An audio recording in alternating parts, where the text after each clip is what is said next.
તો નમસ્કાર મિત્રો, આપણે આવી ગયા છીએ એવી જગ્યામાં કે જ્યાં હરસિદ્ધિમાં સાક્ષાત બિરાજમાન છે અને એના ધર્મ શું છે અહીંયા એ તમારા અમારો ફૂલ લોગ ઉપર રહ્યો એટલે તમને બતાવીએ કે ધર્મ શું છે. મિત્રો, આ એ જ જગ્યા છે જ્યાં હરસિદ્ધિમાં જગડુસા શેઠના બોલીએ બંધાઈને સાક્ષાત અગ્નિ રૂપે પ્રગટ છે અત્યારે કાળા કળિયુગમાં પણ. તો નમસ્કાર મિત્રો, બધા એમ કહે છે સદધર્મ નથી હોતું, તો અમારા ગામથી 8 કિલોમીટર જેવું જગતિયા અખંડ જ્યોત જગડુસા શેઠનું જ્યાં હરસિદ્ધિમાનું મંદિર છે, જ્યાં હું તમને આ બ્લોગમાં ફૂલ બ્લોગમાં બતાવવાનો છું. તો બન્યા રહ્યો અમારા બ્લોગમાં. અને અમારા એવા સંત આવી ગયા છે, સાધુ રામાનંદી છે, મારા ખાસ મિત્ર છે. અને આ મારી બબલીને બધા તૈયાર થવા માંડ્યા છે જોવો જવા માટે. ક્યાં જવું દીદી? મંદિરે. ક્યાં જવું દીદી? યાદ નહીં તો રિહાઈ છે, શરમાઈ ગયો છે દાદા આવ્યા તો બન્યા રહ્યો ફૂલ બ્લોગ ઉપર અને જો સદધર્મ શું છે અમારી ગાંડીગીરમાં જ છે બધું. ટીંગુબેન થઈ ગયા છે મંદિરે જવા માટે તૈયાર, માં હરસિદ્ધિના દર્શન કરવા. તો અમારા સાધુએ ગાડી કમ્પ્લીટ કરી લીધી છે અને મારું બબલું તૈયાર થઈને અહીંયા આવી ગયું છે. જાવું ને બબલું?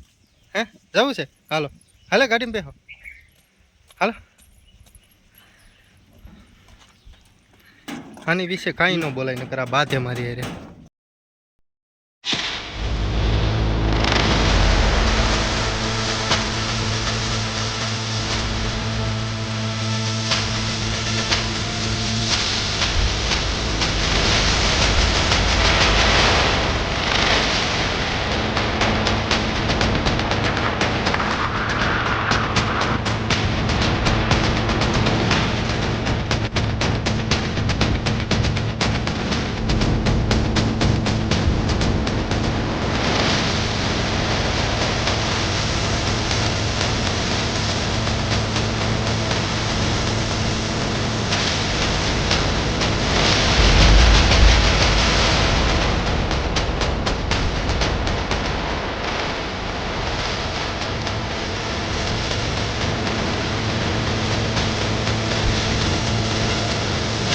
તો મિત્રો, આપણે આવી ગયા છીએ જે જગ્યાની તમે રાહ જોઈ રહ્યા છીએ, જગતિયા ગામ હરસિદ્ધિમાનું મંદિર છે જ્યાં અખંડ જ્યોત ચાલુ છે.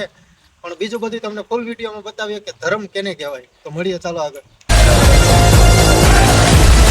આવતા વેત મેં મારા પરિવારે કરી લીધા છે માતાજીના દર્શન અને પછી આગળ વધીએ આપણે બ્લોગ ઉપર. પણ બ્લોગમાં આગળ વધ્યા પહેલાં હું તમને પણ દર્શન કરાવી લઉં, કેમ કે તમે લોકો આવી શકો ન આવી શકતા હોય, પણ મારી તમને ખાસ નમ્ર વિનંતી છે કે જિંદગીમાં તમે એકવાર આ મંદિરના દર્શન કરવા અવશ્ય આવજો. 24 કલાક ચાલે. અમે સિર્ફ યાત્રા આવ્યા હોય પછી દર્શન કરવા, પછી બંધ કરવાની 5-7 મિનિટ, એને બંધ નહીં કરવાનું. માતા હર્ષદી સ્વયં પ્રગટ થાય છે. આ મહિના માતાજી 24 કલાક વાયુ સ્વરૂપમાં હોય. વાયુ સ્વરૂપમાં દર્શન ન થાય એટલે આપણે જૂથ તરીકે પ્રગટ રાખીએ છીએ. માતાજી પ્રગટ થાય એના બી પ્રમાણ છે, એવું નહીં કે બોલું તો માનેલું એવું નહીં. માતાજી પ્રગટ થાય એનું પ્રમાણ આ 24 કલાક ચાલે છે.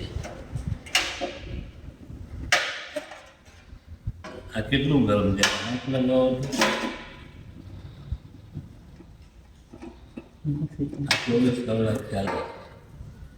ગરમ બાકી હાથ ના કરે. હાથનો 24 કલાક હાલે એટલે અડધી જ ન ઉગી આપણે. આ ગરમ થાય પણ આપણે હાથ લગાવી શકીએ. લગાવે અડધી જ ન ઉગે, અડધી જ ન ઉગે.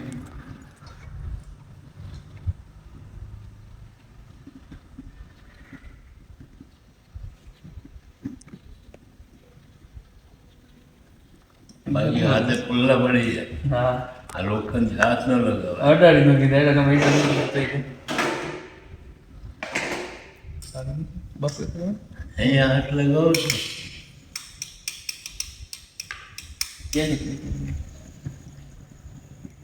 અને ગરમી ન લાગે. આનો ધુઓ ના નીકળે.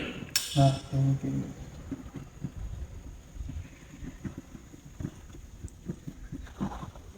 કોઈ વસ્તુ સળગતી હોય ને તો એની સ્મેલ આવે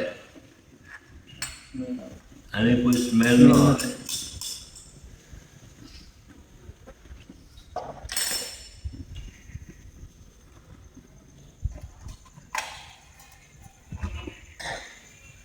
અત્યારે માતાજી વાયુ સ્વરૂપમાં છે. કોઈ સ્મેલ આવે છે? ગેસ હોય એવું તેવું? કોઈ વસ્તુ તો આ લોખંડની પ્લેટ છે, હાથ મૂકીને દર્શન કરી લો.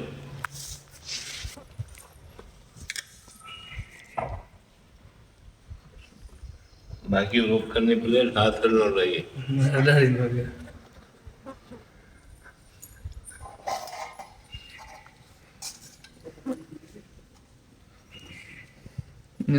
કાંઈ વસ્તુ નહીં. આ તો ધકતું તો ના આવડતું. ના ના કઈ એ તો ચાલુ જ રોજવામાં કોઈ વસ્તુ નથી. બાકી પકડાઈ ખરું ગયા. એ જ કામ કરું હા ઓલું કરી જ નથી.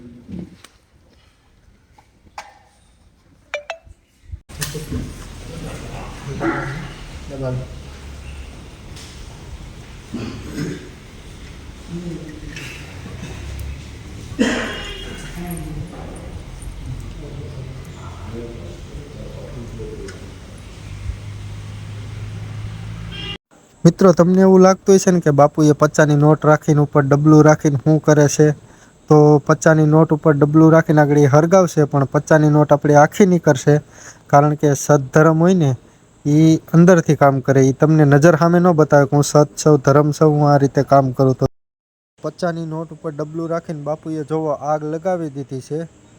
જો કેટલી ઘણીથી આગ ચાલુ છે, છતાંય પણ 50ની નોટ આખી નીકળી. મિત્રો આથી સદ્ધર્મ કેટલું.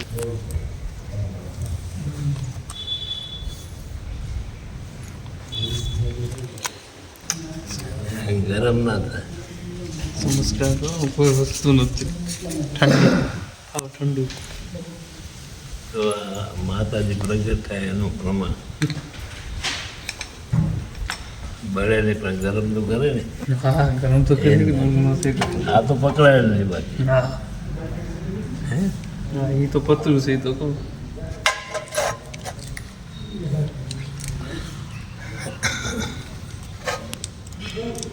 ઘણા વર્ષોથી ચાલે છે.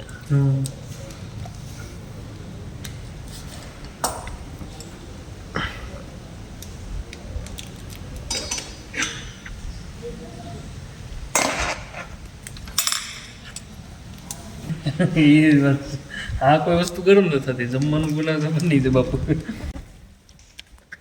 અમારું જમવાનું આના ઉપર જ બને. આમાં ગેસ ન આવે, હવા ના આવે, કઈ જ ના આવે. સાક્ષાત માતાજી પ્રગટ થયા. આવા દર્શન તો ક્યાંય ન થાય. હા ભાગ્ય જ થાય. એ તો ઘણા ઘણા માણસો નહીં માનવા વાળા માની ગયા હોય. આની આ બધું છે કે આપણા વિડીયો જોવે ને યુટ્યુબ પર યુટ્યુબ પર વિડીયો જોવે તો એ લોકો માને કાં તો ખોટું છે. ગરમી નથી લાગતી. કશું ગરમ ન થાય. બાપુ આપણે આ જ્યોતના નામ શું છે? ત્રણેયના આપણા પાસે 4 જૂથ છે. 4 જ્યોત. એક જૂથ અહીં બરોબર છે. હા એ જરા પવનથી બંધ થઈ જાય છે એટલે ચાલુ નથી કરતા. દર્શન કરવાવાળા ચાલુ કરે એનું નામ છે યાજ્ઞા જૂથ. યાજ્ઞા એટલે પરમેશ્વર લઈને અંદર આવવાનું. ત્યાર પછી માતાજીને સામે જે જૂથ છે એ જૂથનું નામ આરતી. આરતી. ત્યાર પછી આપણા પાછળથી એ પ્રાર્થના જૂથ. પ્રાર્થના ત્યાં થાય. ત્યાર પછી આ જૂથ પર આવો માનતાવાળા હોય એ પણ અહીંયા બનાવે. માનતાની પ્રસાદ લે, કથા હોય, ભજન હોય, જે કંઈ પ્રોગ્રામ હોય એનો પ્રસાદ અહીંયા બને. એ રીતના 4 જૂથના અલગ અલગ નામથી પુકારવામાં આવે.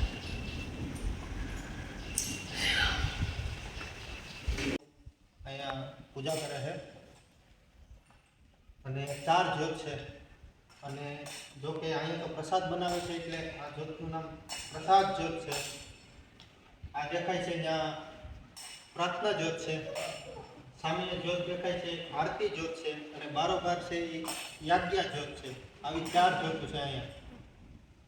ને હજી તમને આગળ ઘણું પણ જાણવા મળશે અને સાક્ષાત હરસિદ્ધિમાં અહીંયા બિરાજમાન છે. બાપુ તો 3 મંદિર છે કે કોયલા ડુંગર, ઉજ્જૈન, માતાજીના 4 મંદિર છે.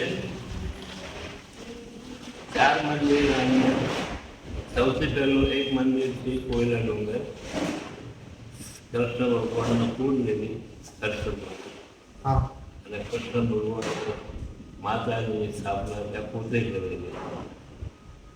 ત્યારબાદ રાજા વિક્રમના કુળદેવી રાજા વિક્રમ ઉજ્જૈન કોયલા ડુંગરથી ઉજ્જૈન લઈ ગયા અને કોયલા ડુંગરમાં ઉજ્જૈનમાંથી ત્યાં સ્થાપના કરી. ત્યાર પછી રાજા સિદ્ધાર્થના કુળદેવી સિદ્ધાર્થ રાજાએ ઉજ્જૈનથી રાજપીપળા લઈ ગયા અને રાજપીપળામાં માતાજીની સ્થાપના સિદ્ધાર્થ રાજાએ કરી. ત્યાર પછી શ્રી જગનુસાના કુળદેવી એમના માટે અહીંયા સ્વયં પોતે પ્રગટ કરેલા. અહીંયા કોઈ સ્થાપના નહીં કરી. આપણે માતાજી હર્ષદ માતા 4 સ્થાનક પર જ્યારે 4 પાણીના કિનારા પર બેઠેલા છે. કોયલા ડુંગર જાઓ તો સમુદ્રના કિનારે, ઉજ્જૈન જાઓ તો ચિત્રા નદીના કિનારે, રાજપીપળા જાઓ તો માતા નર્મદાના કિનારે. જ્યારે આ જગત્યામાં શેઠ જગનુસાના કુળદેવી હર્ષદ માતા સિંગોડા નદીના કિનારે બેઠેલા. આવી રીતના 4 જગ્યાએ માતાજી પાણીના કિનારે. માતાજીના આ 4 જ મંદિર છે. એ સિવાયનું તો ગામડામાં કોઈ બનાવેલા કોઈ ભૂ હોય કોઈ આ હોય બનાવેલા એની કોઈ ગણતરી નથી. ખાલી આ 4 જ મંદિરની ગણતરી કરવામાં આવે. પ્રસિદ્ધ સ્થાનમાં 4 મંદિરની ગણતરી કરવામાં આવે. ઉજ્જૈન, કોયલા ડુંગર, ઉજ્જૈન, રાજપીપળા અને જગત્યા. અને જગતિયા. આ જગત્યામાં માતાજી અગ્નિ સ્વરૂપમાં પ્રગટ થયેલા. અહીંયા અગ્નિ સ્વરૂપે પ્રગટ થવાનું કારણ માતાજીને સૌથી પહેલા અંતચિત્ર અહીંયા શરૂ થયેલું. શેઠ જગનુસાના કુળદેવી શેઠ જગનુસા વેપારી માતાજીના ચુસ્ત ભક્ત, માતાજીની સામે રૂબરૂ બેસીને વાત કરવાવાળા અને એક દાનેશ્વરી મહાન દાનેશ્વરીનો મતલબ છે કે પોતે ગામડે ગામડે ફરીને દાન કરે. તો એક વખત એવો ટાઈમ આવ્યો કે શેઠ જગનુસા વેપાર અર્થે નીકળેલા તો સમુદ્રના અંદર મોજા હોવાથી વહાણ ડૂબવા લાગ્યું. તો શેઠે માતાજીને વાત કરી કે માતાજી આ મારો વહાણ ડૂબી જશે તો હું વેપાર અર્થે કેવી રીતના કરીશ. એટલે માતાજીએ વહાણ ડૂબતું બતાવી દીધું. સમુદ્રના મોજા તો ચાલુ જ હતા પણ વહાણને કંઈ થવા દીધું નહીં.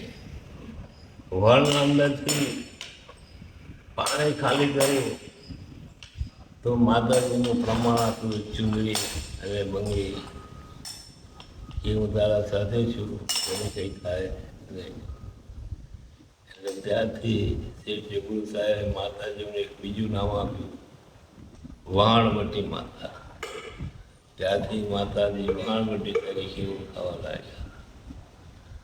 ત્યાર પછી ઘણા ટાઈમ પછી શેઠને એવી ઈચ્છા થઈ કે કંઈ અન્નક્ષેત્ર ચલાવીએ આપણે તો વેપારીઓ છે, ખલાસીઓ છે, બંદર જોવા આવતા માણસો છે એ બધા અહીંયા ભોજન કરી શકે. તો એમના પાસે એક એવી વ્યવસ્થા કરે કે આપણે અન્નક્ષેત્ર અહીંયા ચલાવીએ. એટલે શેઠે રાજા પાસે ગયા. તે ટાઈમમાં રાજા સિદ્ધાર્થ જયચંદ સોલંકી હતા. રાજાએ પરમિશન ના આપ્યું, રાજાએ જગ્યા ન આપી. એટલે એમણે માતાજીને વાત કરી એટલે માતાજી એમને ફરી સેકન્ડ ટાઈમ મોકલ્યા. તો રાજા શેઠને જોઈને જગ્યાએ આપી દીધી, પરમિશન આપી દીધી. પરમિશન આપી જગ્યા એવી આપી કે આખો સમુદ્ર કિનારો આપી દીધો. સમુદ્ર કિનારે એવું તો રેતાળ જગ્યા મંડાળો બનાવવા લાકડા મળે ને એટલે માતાજીને વાત કરો માતાજી પરમિશન તો મળી ગયો છે, જગ્યા મળે કે જગ્યા અનુકૂળ નથી બોલે કેમ. બોલે તો સમુદ્ર કિનારો આવે છે.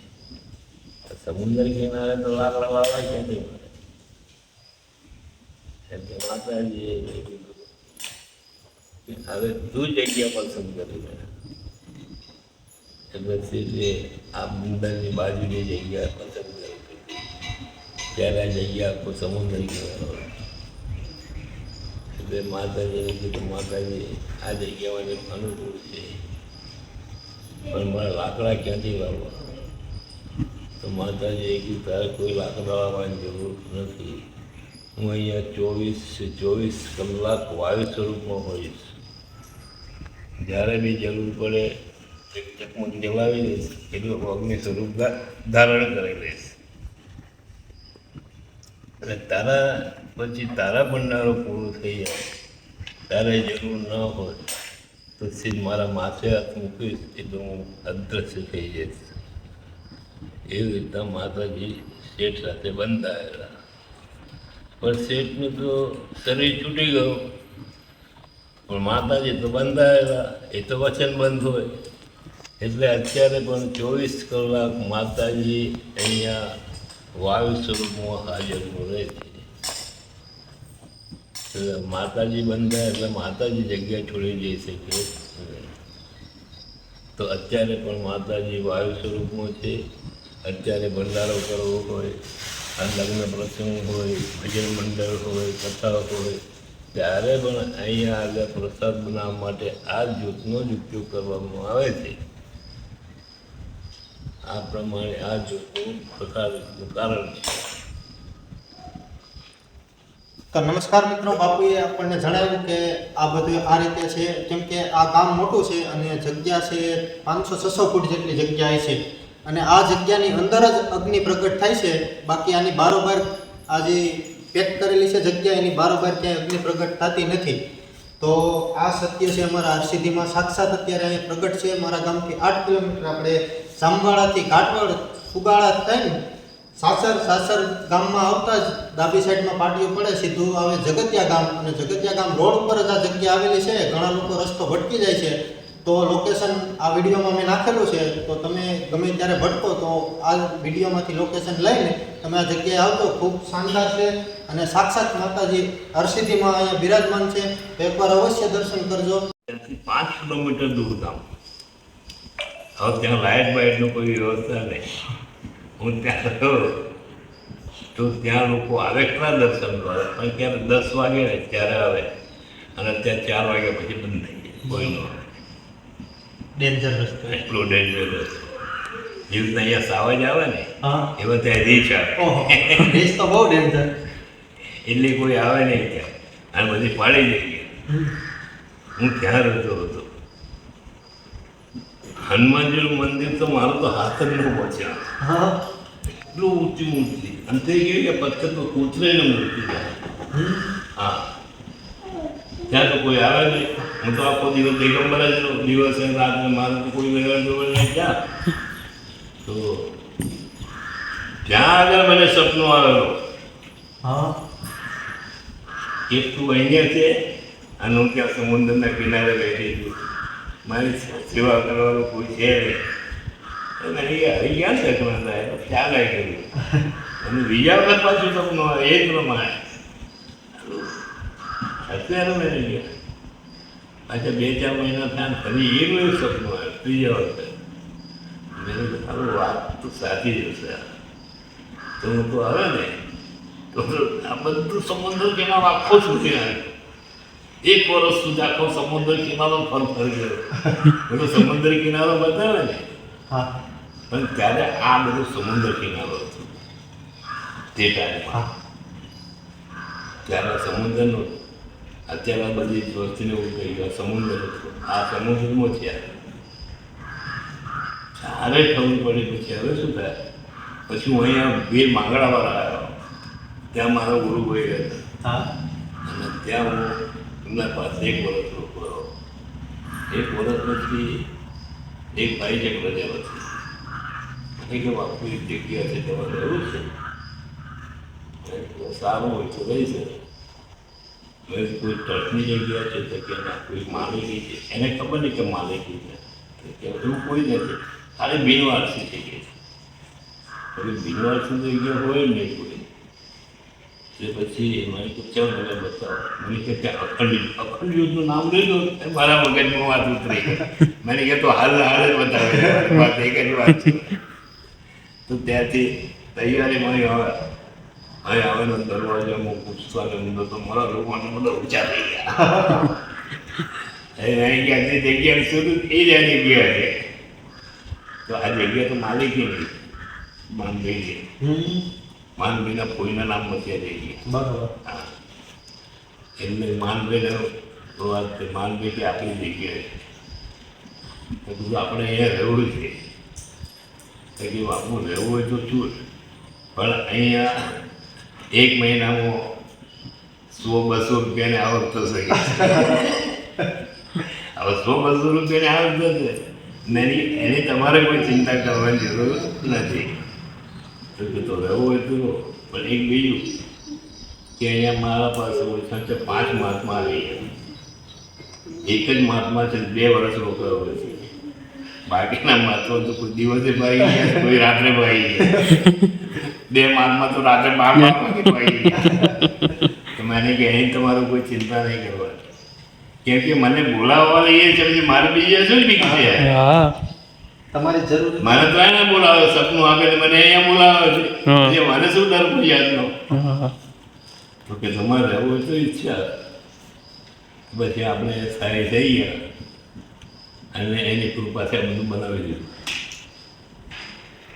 આ જ્યોતની જ આવે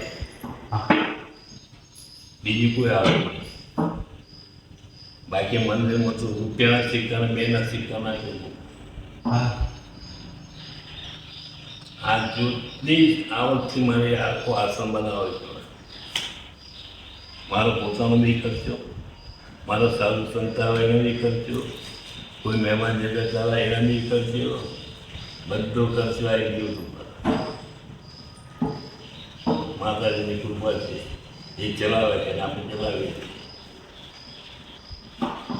અત્યારે બી સાવન મહિનામાં એક ચક્કર હોય છે. એક મહિનામાં ચક્કર તો હોય ફિક્સ હોય એક મહિનામાં પણ અશોક આ ગેટ ઉપર તો ઉભો રહે હા અને ગેટના રોડ છે ને ખાલી 4 ફૂટ જ છે અંતર હા તું દરવાજામાં ઊભા જુઓ ને ગેટ પરની દાદા રોડ પર તમે સાવર નીકળે 5 સાવર સાથે સાવરને તું જોઈ લે પણ સાવર તારા સામે ન જોઈ સત્ય સાવર તો આમ કહીને આમ ન જોયું તમારા સામે પાંચે મુંડી નાખી હાલ્યા કરે તમે ઊભા જેવા કરો એટલું તો અહીંયા ઊભા હર્ષિદી હું એકલો રહું છું એક જ અહીંયાથી એ માણસને હું 6000 રૂપિયા કેશ રોકડા દર મહિને વર્ષમાં 2 જોડ કપડાં એને ખાવા પીવાનું ફ્રી બધું ફ્રી કામ કેટલું કરવાનું આટલી સફાઈ કરવાની આટલી જ અને જમવાનું 2 ટાઈમ આપણા બેનો જ બનાવવાનું બીજાનું નહીં બરાબર તો અહીંયા કોઈ રહેવા તૈયાર નથી મારા પાસે તો મિત્રો તમે સાંભળો છો ને કે આ તો બાપુ આવ્યા પછી એટલી જગ્યા પેક થઈ છે નકર બાપુ આવ્યા ને પહેલાં તો ખુલ્લું જ હતું તો બાપુએ અમુક દિવસોમાં કેમ કાઢ્યા છે તમે સમજી શકો છો ને મિત્રો કે અહીંયા કોઈ અત્યારે પેક છે રહેવાની સુવિધા જમવાની સુવિધા બધું છે તોય છતાંય કોઈ ટકતું નથી તો પહેલાં તો ખુલ્લું હોય છે પણ એ બાપુ ઉપર મા હરસિદ્ધિની કૃપા તો જ આ રહી શકે બાકી તો એમ કહે છે કે 5 સંત આવ્યા હતા તો પેલા ભાગી ગયા રાતે પણ વયા જતા પણ આ અમારા બાપુ ઉપર એવી હરસિદ્ધિ માની કૃપા છે તો એના દયાથી અત્યારે બાપુએ ઘણું ખરું અહીંયા વહાવી લીધું છે કે એમ કે કોઈ સુવિધા જ નથી ઘટતી જોવો તમે આ શું અત્યારે તારું મારા બેઠા છે તું એમ કહે કે આજે સોમવાર છે તું એમ કે આવતા સોમવારથી બાપુ અહીંયા રહેવા આવી જાઉં તમારા પાસે હું કપડાં બપડા બધું લઈને આવું છું મારો કોઈ પગાર ના જોઈએ કશું ન જોઈએ ત્યાંથી તું જતો રહે બીજો સોમવાર આવતો નથી તું અહીંયા આવતો નથી બરાબર તું પોતે અહીંયા નક્કી કરીને જાય કે હું આવતો સોમવારે આવી જાય બાપુ રહેવા હા પણ સોમવાર આવે ને તો અહીંયા રહેવા આવતો પણ બાપુ ઉપર જ હરસિદ્ધિ માની કૃપા છે તો બાપુ કોઈ એક જ નહીં. ટેકા છે, બાકી જેને અહીં રહેવા આવવું છે ને એ નથી આવી એ શકતા, પોતે જ આવા રહેવા તૈયાર નથી. તૈયાર નથી. એટલે 24 તારીખને ગયા મહિનામાં એક નાથજી જુનાગઢથી અહીંયા આવવાના હતા. 2 વખત મારા પાસે રૂબરૂ આવીને કીધું, મેં કે સિર્ફ 8 જ દિવસ રહેવાનું, વધારે નહીં, મારા અઠવાડિયે બહાર એવું છે અમદાવાદ, કે આવ આપું હું આવી જઈશ હવે. એ માં 2 વખત આવીને રૂબરૂ કહીને ગયો હતો. જ્યારે મારે જવાનું થયું રાત પહેલેથી જ આવવાનું બંધ થઈ ગયું. એ આવે નહીં કંઈ, મારે ખાલી અહીંયા ખુલ્લું મૂકી જવું પડે. બાપુને બહાર જવું પડે છે તોય તકલીફ પડે છે, કોઈ માણસ અહીં ટકવા કોઈ ટકતા જ નથી એમ. એટલે હવે બાપુની ઉપર જ કૃપા છે કે બાપુ એક જ અહીંયા રહી શકે છે, કોઈ રહી નહીં શકે. કોઈ રહી નથી શકતું. અમારા પેલા ગુરુ બહેન આવે છે ને, હા. એ તો અને મારા જબરજસ્તી અઠવાડિયું રૂપી ના તો અહીંયા રહે ધર્મમાં 4 અઠવાડિયામાં પાવી જાય. ધર્મને જીરવવું હોય તો તમારી અંદર તેવડ હોય ને તો જ ધર્મને જીરવી આપો. એવા અમારા બાપુ એક જ અત્યાર સુધીમાં અહીંયા થઈ ગયા છે.